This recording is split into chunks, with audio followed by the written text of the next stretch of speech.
coisas assim na literatura a respeito dele, a respeito da região onde ele está inserido.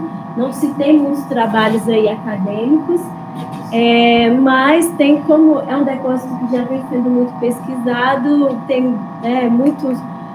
uma sondagem já muito bem desenvolvida, alguns trabalhos de pesquisa, então foi tudo isso que foi baseado os dados desse trabalho. E o depósito em questão é o AQW2, esse depósito aqui localizado na região mais a oeste da província mineral de Carajás, está localizado dentro aí do domínio Carajás, na região do Aquiri. Aqui ele está localizado e a gente tem outros depósitos também para conseguir nortear, né, onde ele está localizado. E como é um depósito que a gente não tem muita coisa, assim, muitos trabalhos acadêmicos, o meu trabalho ele vem mesmo para trazer uma paragênese desse depósito, trabalhar um pouco das zonas de alteração hidrotermal, a tipologia do minério e também fornecer alguns subsídios para a origem e evolução desse depósito. E para isso, né, os objetivos seriam entender quais são os tipos de rochas hospedeiras, como elas estão dispostas aí no nosso contexto regional de Carajás, identificar quais são os principais padrões e zonas de alteração que incidiram nessas rochas hospedeiras e fazer uma tabela paragenética mesmo mais detalhada, também caracterizar qual é a tipologia do minério, qual é o tipo de minério de cobre e como ele está relacionado a esses padrões, às zonas de alteração hidrotermal, como ele também está comportado aí, dentro dos eventos metalogenéticos de Carajás.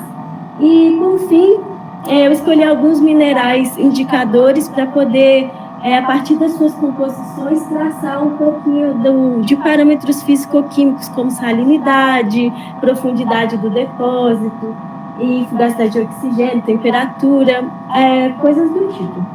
E aí, para isso, o primeiro ponto seria uma revisão bibliográfica. Como a região, ela assim, não tem muita coisa na literatura, a revisão mesmo foi trabalhar no contexto geológico de Carajás, trabalhar também as características dos depósitos IOCG em geral e também fazer um estudo mais detalhado dos minerais que a gente tinha no depósito e como eles poderiam trazer informações para a gente para serem utilizados na química mineral. E em seguida a gente teve um trabalho de campo, onde a gente foi até Carajás. Eu tive acesso a 5 testemunhos, 5 furos de sonda, e aí eu fiz a descrição, a amostragem desses testemunhos, trouxe amostras que fossem representativas de todas as zonas de alteração, e acho que a petrografia foi a fase, assim, uma das fases mais importantes, onde eu consegui ver e analisar a tipologia desse minério, as zonas de alteração, montar a minha paragênese. Essa etapa ela foi realizada tanto aqui no GC da USP quanto no Departamento de Geologia da UFOP, que facilitou bastante a minha vida. E algumas lâminas que foram trabalhadas na petrografia, eu levei para a química mineral e aí a gente utilizou metodologias de MEV, de microsonda. Algumas lâminas também passaram por LA e CPMS para a gente validar esses dados de microsonda e também para obter dados de traça, elementos menores, elementos terras raras, e compilar tudo e fazer a estequiometria composicional desses minerais. E aí, o meu trabalho eu achei mais interessante e mais fácil de expor os meus dados, os meus resultados, dividindo de duas formas. Primeiro, trabalhando a paragênese mineral e depois trazendo os dados de química mineral. E, para isso, como eu disse, eu tive acesso a 5 furos de sonda, que estão dispostos 4 dos 5 furos que eu tive acesso. Esse perfil é um perfil de alteração que foi desenhado pela equipe de exploração da Vale. E, assim, apesar de serem apenas 5 furos, né, são furos que cortaram todas as zonas de alteração hidrotermal do depósito, a zona mineralizada, a rocha hospedeira, então foi muito, muito representativo. E aí, a partir disso, eu cheguei em 2 sistemas de alteração principais. Primeiro, um sistema de alteração IOCG, que seria o sistema de mineralização substancial, com as zonas de alteração que classificam realmente o depósito aí como do tipo IOCG. e uma zona de alteração tardia, onde a gente teria zonas de alteração um pouco mais distais em relação à nossa zona mineralizada, e vou tratar delas com mais detalhe, mas primeiro eu queria falar das rochas hospedeiras. Nessa região, no depósito, a gente conseguiu caracterizar de forma assim, bastante clara a presença de um gabbro, primeiramente. Esse gabbro, ele, em muitas porções, ele preservava feições aí de ígneas, né? Textura fanerítica, subrofítica. Então, apesar dele estar um pouquinho já alterado com clorita, com plagioclásio, com actinolita, mas assim, não se tinha muitas dúvidas em relação a essa rocha hospedeira. E aí o que a gente tem também seria uma segunda rocha hospedeira. Essa aqui a gente não teria características assim tão bem preservadas da rocha original, mas é uma rocha que tem textura muito fina, uma matriz assim muito fina, e ela tem algumas feições assim que macroscopicamente chamavam bastante atenção, mais arredondados, parecendo umas manchinhas brancas, assim, quando a gente observa em lâmina, são estruturas mais arredondadas, com quartzo recristalizado, que lembram, assim, feições como amígdalas, ou que eram algumas vesículas próprias de rochas de resfriamento mais rápido, que seriam rochas vulcânicas, que não é nenhuma novidade para o que a gente já espera naquela região, que, né, foram descritas rochas vulcânicas, metavulcânicas, metavulcanoplásticas, enfim. Então, tratando o nosso sistema IOCG. Ele foi muito bem representado aí pelo furo DH13, por isso eu trago aqui um perfil esquemático desse furo, e ele corta boa parte das zonas, não, todas as zonas de alteração hidrotermal que ocorrem nesse depósito, a zona mineralizada. Então, ele foi muito importante para a caracterização. Já sabendo da rocha hospedeira, a nossa primeira zona de alteração que incidiu nessa rocha, eu dividi aqui o nosso sistema IOCG em pré-mineralização e sim-mineralização. Então, a primeira seria uma zona de alteração potássica sódica, com bastante presença de escapolita, de biotita. Essa alteração ela é bastante pervasiva, ela vai obliterando as características da rocha hospedeira. A biotita, ela é orientada, ela é muito fina, ela está orientada sobre uma foliação milonítica e sempre associada a essa escapolita, que ela chama bastante atenção já macroscopicamente. Ela tem hábito mais globular, sempre ocorrendo em agregados e uma coloração de interferência média para baixa. Então, essa seria a nossa primeira zona de alteração. Partindo, a gente teria uma alteração sódica cáustica férrica com presença de rachimzita. A rachimzita também ela chama bastante atenção macroscopicamente. Ela está restrita a não só a veios, né, mas a gente consegue enxergar esses veios de coloração azulada, onde a gente teria a nossa primeira geração de rachimzita. E o que é interessante é que esses veios eles não estão truncando a rocha, eles vão acompanhando o mesmo fluxo de formação da biotita. Esses veios eles vão acompanhando uma foliação meio anastomosada. E aí a gente teria uma segunda geração de rachimzita ela é mais fina, ela já está mais substituindo a matriz dessa rocha, está associada a ferro horniblenda, a grunerita, a cristais de apatita também finos e magnetita. E aí fazendo já uma transição do que seria da nossa pré para uma sim-mineralização. E aí, a última fase da pré-mineralização seria uma alteração cálcica férrica com granada, principalmente. A granada também ela vai surgindo, vai aparecendo aos poucos, né, ao longo dos testemunhos, mas também seguindo um fluxo, também seguindo meio que uma orientação, uma foliação anastomosada. Aqui a gente teria duas gerações de granada. Uma primeira geração, que seria essa granada no centro dos cristais, com bastante inclusões, com inclusões de magnetita, bastante fraturada. Ela também está rotacionada, estirada, tem algumas feições de sombra de pressão, com uma estrutura reliquiar que já foi substituída por minerais mais posteriores, e uma segunda geração de granada que está na borda dos cristais, é mais límpida, e está associada aí à nossa Rachinzita 2, a nossa primeira geração de magnetita, e a apatita, fazendo também a transição para a fase sem mineralização. O que é interessante é que localmente a gente conseguiu observar essa brecha. É uma brecha que na matriz a gente tem granada e turmalina, e os fragmentos dessa brecha, eles têm granada e grunerita. Então é uma evidência de que se formou aqui dentro desse sistema, né? Elas estão em paragênese, mas o que é interessante é que, diferente dessa aqui que está formando em fluxo, aqui a gente tem um acúmulo de uma pressão de gases, né, um acúmulo de voláteis que formou essa feição em brecha. E aí a gente entra na nossa mineralização, onde há a presença de magnetita e onde a gente vai ter a mineralização de calcopirita. A magnetita, ela vai brechando a rocha anterior, mas diferente do que a gente observou aqui, nessa granada, essa brecha aqui, ela vai meio que seguindo um fluxo também, vai ocorrendo de maneira gradual. Os fragmentos dessa brecha, eles têm formato de sigmoides, eles não são angulosos como os da granada.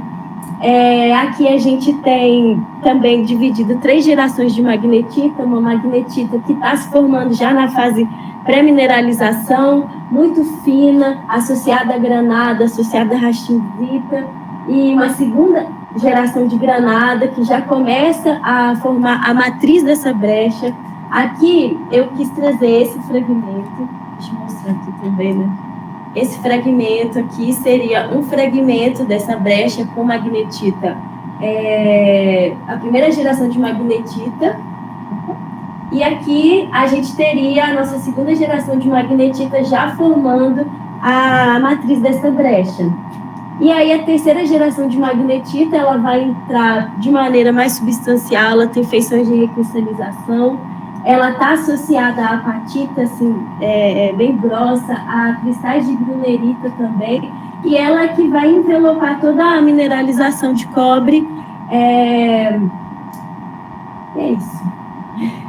E aí, por fim, falando da nossa mineralização, o mineral de cobre que a gente tem nesse depósito é a calcopirita, ele, né, ocorre majoritariamente. A gente tem um pouco de pirita, um pouco de bornita associado, mas isso são bem localmente, bem pontual.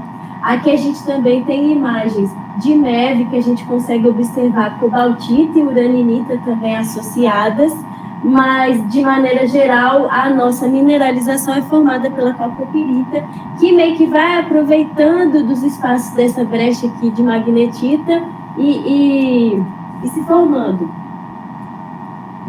E aí, falando da nossa zona de alteração tardia, muito bem representada pelo furo DH02, então aqui um perfil desse furo, cortou boa parte também das zonas de alteração. A primeira zona de alteração tardia seria uma zona sódica com presença de albita. Essa albita, ela vai brechando a rocha hospedeira. Em alguns locais ela é tão substancial que ela forma albititos, e aí ela deixa halos de alteração com albita branca, titanita, cafedspato e hematita. Também o que é interessante é que geralmente ela está restrita a veios muito retilíneos, e aí a gente consegue observar essa albita cortando todas as zonas de alteração do sistema IOCG. E o que é diferente é que ela trunca esse sistema, e diferente dos veios que a gente viu, por exemplo, de Rachinzita, que vão seguindo o fluxo, essa albita, ela trunca todo o sistema em veios retilíneos. Aqui seria uma zona de alteração ferromagnésio potássica, com grunerita, cumitonita e biotita, está muito restrita a veios.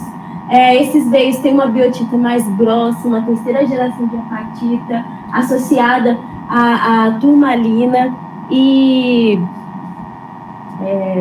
o que eu esqueci de dizer, mas todos esses veios tardios, né, essa zona de alteração tardia, ela está muito associada também à calcopirita. Sempre a calcopirita está subordinada junto com esses veios. E aí a gente teria uma cloritização, que foi muito bem observada na rocha hospedeira, ela oblitera totalmente as feições. Essa clorita foi muito importante aí para a gente fazer todo um contexto, né, da zona de alteração tardia. Ela pode estar ou não relacionada à albita, a quartzo e com um pouco de calcopirita também. E aí a gente teria uma zona de alteração sódica um pouquinho mais tardia do que essa primeira zona. Ela está bem restrita a veios retilíneos. A gente tem actinolita crescendo das bordas para o centro, e no centro desses veios a gente teria escapolita grossa com calcita, com bastante calcopirita também associada. Essa segunda geração de calcopirita que também foi de escapolita, que foi muito importante para esse trabalho. E chegando ao fim, a nossa última zona de alteração seria uma alteração cálcica, onde há grande presença de veios também retilíneos que vão truncando todas as zonas de alteração anteriores, com bastante calcita muito associada à calcopirita, e pode ter um pouco de albita. E aí há uma equidotização também, que geralmente está mais restrita a venulações. Bom, então esse aqui seriam os nossos dois sistemas principais de alteração que ocorreram nas rochas hospedeiras. E aqui a nossa tabela paragenética, onde o que é importante dizer que o sistema IOCG, ele foi governado por estruturas dúcteis rúpteis de maneira geral, tem a mineralização principal e substancial, e o nosso sistema tardio, ele é regido aí por estruturas mais rúpteis, né, os nossos veios retilíneos tardios. Bom, então, trazendo os dados de química mineral, aqui tem dispostos todas as amostras, né, os minerais analisados e os métodos, mas de maneira geral eu analisei apatita, magnetita, escapolita, granada e clorita. Falando um pouquinho de cada um, a apatita, ela foi analisada as 4 gerações de apatita encontradas no depósito. As 2 primeiras gerações seriam apatitas do sistema IOCG, e a terceira e a quarta seriam apatitas mais restritas a veios, que seriam um pouco mais tardias.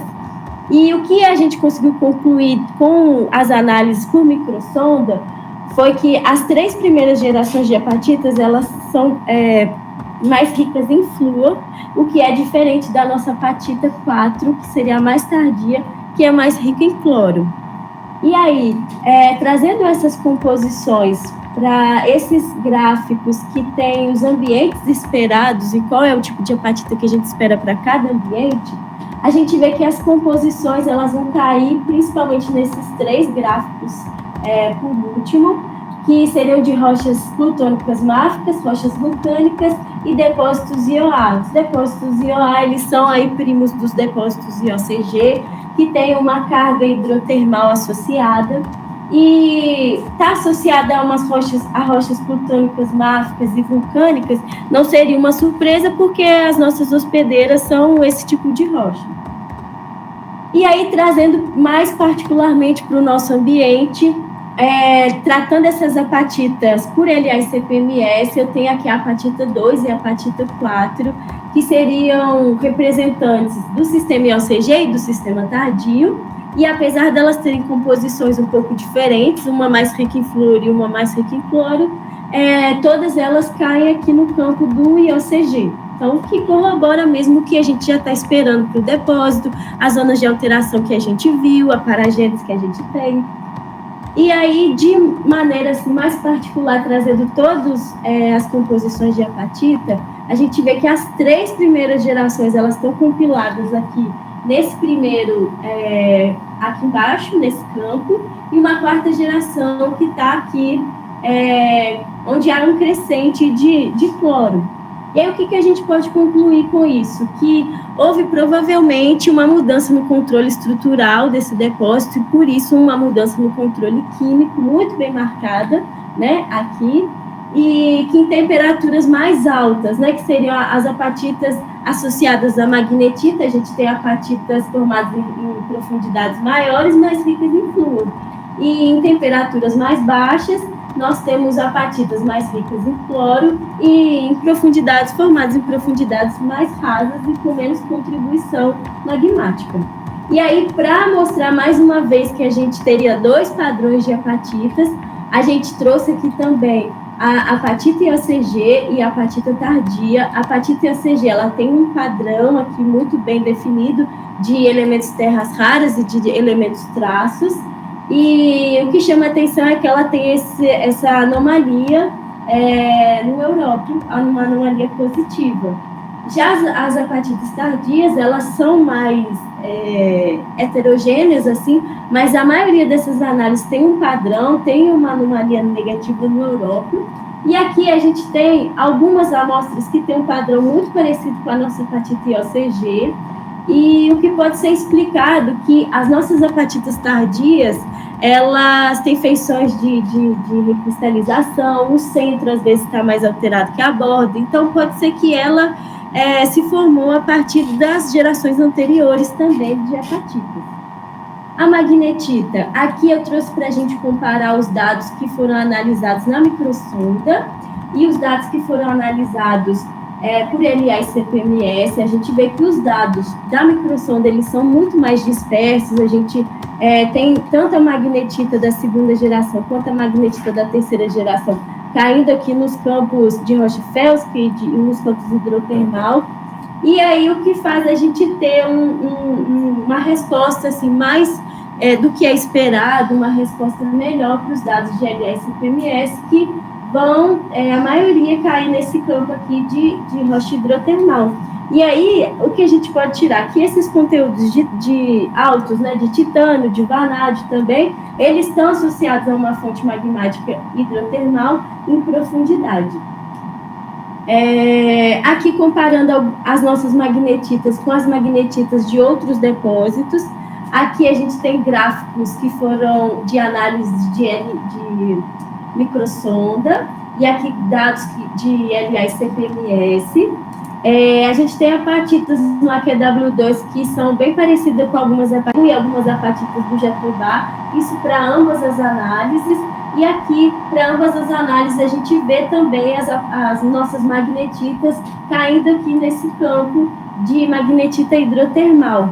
E, mais uma vez, o que a gente já espera da magnetita se formando em um ambiente mais profundo, sendo um tampão redox, com a nossa mineralização aí de cobre, sendo a calcopirita. E aí a gente trabalhou também esses dados para chegar numa temperatura, um geotermômetro, e a magnetita trouxe para nós um intervalo de temperatura entre 324 e 434 graus Celsius, o que, assim, indiretamente mostra para nós que o sistema IOCG, né, ele realmente é um sistema quente, e que a nossa mineralização que está associada à magnetita, ela vai ter mais ou menos esse intervalo de ocorrência, né, de temperatura. Ela começa a calcopirita começa a se cristalizar em um intervalo de 350 graus Celsius para mais, então ela vai pegar aqui meio que o meio para o final desse intervalo de temperatura. A escapolita foi analisada, tanto a escapolita do sistema IOCG quanto a escapolita dos veios tardios, e aí esses gráficos aqui de elementos a gente consegue observar muito bem que tem dois grupos muito bem definidos pelas composições. E aí, então, a gente tem essas duas gerações muito bem definidas, com composições bem diferentes. Isso também é observado quando a gente trata os dados de LA e CPMS, de traços e de elementos terras raras. A gente tem uma escapolita com padrão, a escapolita da primeira geração, aqui azul, e a escapolita de segunda geração, a vermelhinha. Elas, apesar de ter um padrão assim bem parecido, você consegue ver dois grupos muito bem definidos. E, bom, o que a gente pode tirar em questão de salinidade, conteúdo de cloro, né? A gente sabe que as nossas escapolitas aqui, elas têm um membro de marialita que é muito maior, então elas são muito ricas em cloro. Esses gráficos eu quis trazer para mostrar a presença de um fluido hipersalino que a gente tem no sistema. Em azul aqui a gente tem as nossas, nesse primeiro gráfico de relações, a gente tem as nossas amostras de escapolita da primeira geração, um pouco mais dispersos, né? Mostrando que a gente tem um fluxo de fluido muito maior, bastante fluido correndo no sistema, que seria no sistema IOCG. E aqui a gente teria uma concentraçãozinha, né? Aqui teria uma concentração de amostras que está mais restrita a veios, então você não tem um fluxo muito grande de fluido.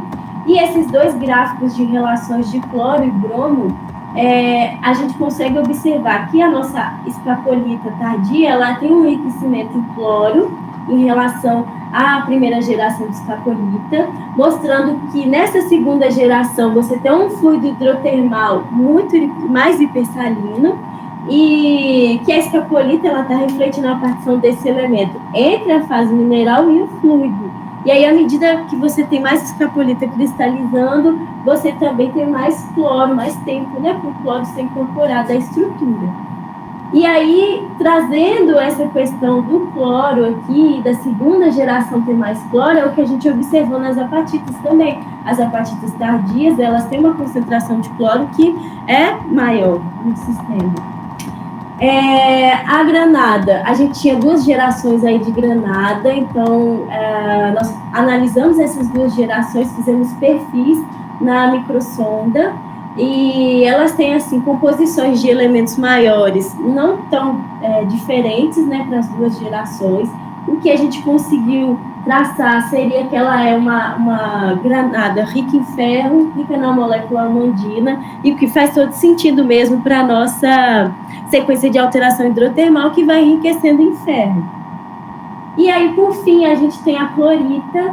A nossa clorita também ela é mais rica em ferro, ela cai aqui, né, no campo mais rico em ferro, e ela foi extremamente importante para ter dados de temperatura do sistema tardio. Aqui foram tratados 9 geotermômetros, e aí a gente chegou no intervalo de temperatura entre 197 e 353 graus Celsius, o que mostrou realmente que entre o sistema IOCG, que foi,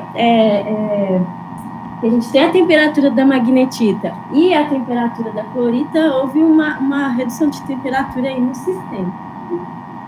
E aí, trazendo o que a gente pode concluir disso tudo. Bom, a gente tem dois sistemas principais. O nosso sistema IOCG, que é um sistema ductil-rúctil, controlado por um sistema ductil-rúctil. A gente viu que tem minerais de mais alta temperatura, controlado também por uma foliação milolítica anastomosada, de orientação WNWSE, e toda essa sequência de alteração que vai enriquecendo em ferro. E a nossa zona de alteração tardia, ela é controlada por um sistema mais rúctil, tem minerais de mais baixa temperatura, né? A gente conseguiu ver isso com a presença da clorita, e uma sequência de alteração que vai chegando aqui e se enriquecendo em cálcio. E aí, esse seria um modelo esquemático do AQW2. Aqui a gente teria a nossa zona mineralizada, nessa região, e a nossa calcopirita sendo envelopada aqui pela magnetita, né, pela zona de alteração férrica-cálcica, e formando meio que um halo de alteração aqui com granada, com rastingzita, biotita e escapolita. E aqui seria nossa zona de alteração mais tardia, muito bem representada pelo nosso fronte de albita. Ela trunca, né, o que eu quis representar, que ela vai truncando todas as zonas de alteração aqui anteriores do sistema IOCG. As zonas de alteração cálcica também vão truncando todas essas zonas de alteração. O nosso gabro aqui, um pouco cloritizado, mostrando que o sistema IOCG, ele tem, a gente tem uma elevação de temperatura do sistema tardio para a zona mineralizada, mas a gente tem um decréscimo na salinidade, né, nessas fases tardias para a zona mineralizada. E aí, comparando ele com outros depósitos que a gente já tem na província mineral do Carajás, o AQW2 está localizado ali na porção mais oeste, né, noroeste de Carajás, mas ele tem algumas semelhanças com as rochas, com os depósitos que a gente encontra no cinturão sul do cobre, principalmente pela presença de uma rocha gabbroica, né, hospedeira. A gente também tem uma zona de alteração potássica sódica, mas o que a gente pode dizer é que ele parece, né, se assemelha muito aos depósitos do cinturão norte do cobre, principalmente pela nossa assembleia de granada, grunerita e magnetita, que é muito parecida com o que a gente encontra no depósito do Salobo. Diferente do Salobo, a nossa mineralização aqui é de calcopirita, o Salobo já não é calcopirita, mas realmente a gente consegue identificar que é controlada pela falha do cinzento, toda essa nossa estrutura que é dúctil e depois se torna rúctil. Então, são estruturas aí que são bem parecidas com outros depósitos que a gente tem no cinturão norte do cobre. E o que a gente pode concluir a mais, que essa sequência de paragênese, ela é característica mesmo de depósitos do tipo IOCG, então não deixa, né, dúvida. A granada, ela vai marcar para a gente a interface entre a pré-mineralização e a sim-mineralização. A magnetita, ela pode trazer para a gente aí um intervalo de temperatura que marca indiretamente as temperaturas aí da nossa mineralização. A clorita, ela já vai trazer a informação de temperatura dos estágios tardios. A magnetita, por ela estar, né, relacionada às paragêneses férrica-cáustica e férrica, está associada à calcopirita, a gente determina que esse depósito foi formado em níveis crustais um pouco mais profundos. Os altos teores de titânio e de vanádio nessa magnetita também ajudam a corroborar esse fator. O que mais? O AQW2 também, a gente viu que o fluido ele vai ficando hipersalino, né, do sistema IOCG para os estágios mais tardios. A gente conseguiu observar isso com a presença da apatita, com a presença da escapolita. Como eu tinha dito anteriormente, o AQW2 ele tem uma semelhança muito grande com os depósitos do cinturão norte do cobre, principalmente pela assembleia mineralógica, pela paragênese, mas ele também tem características dos depósitos IOCG do cinturão sul do cobre, onde a fugacidade é um pouquinho menor, e aí a gente tem formação, por exemplo, de calcopirita. E aí o que torna o AQW um depósito bem particular, que a gente não pode falar nem que ele é semelhante aos do sul, nem que ele é bem semelhante aos do norte, ele carrega características de ambos os depósitos.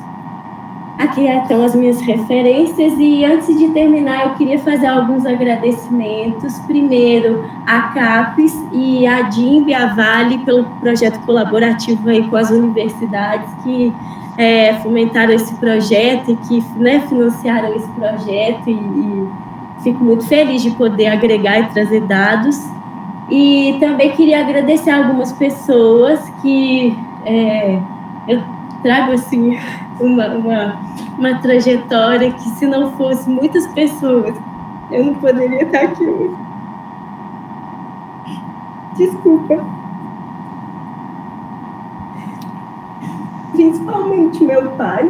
Meu pai foi o principal incentivador de tudo. Foi ele que me incentivou a entrar no processo do mestrado. Então, ele estava muito feliz de estar aqui hoje. E todas as pessoas que passaram, né, na minha vida durante esse momento. A professora Lena, que me deu a oportunidade. Todo mundo que foi para o campo aí comigo, Luísa, a Nasa, o Marco, a Ju, que estava na Vale e recebeu a gente super bem. o Gustavo, ao pessoal aqui do IGC, que sempre me recebeu muito bem, me ajudou muito, muito, muito. Aos meus colegas aí da graduação, as meninas, o Rafael, o Tazava, que foi excepcional, que me ajudou muito quando eu precisei, sempre me ajuda, um amigo. O Fernando, que foi um geólogo muito incentivador, que me ajudou, assim, desde o começo, e sempre incentivou a minha evolução, assim, profissional e acadêmica.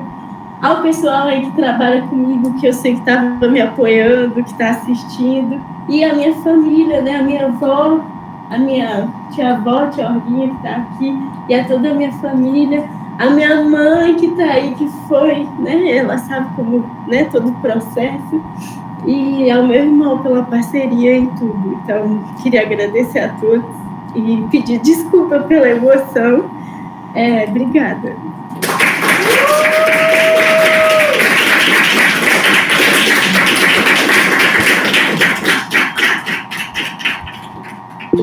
Muito obrigada, Santana. Obrigada.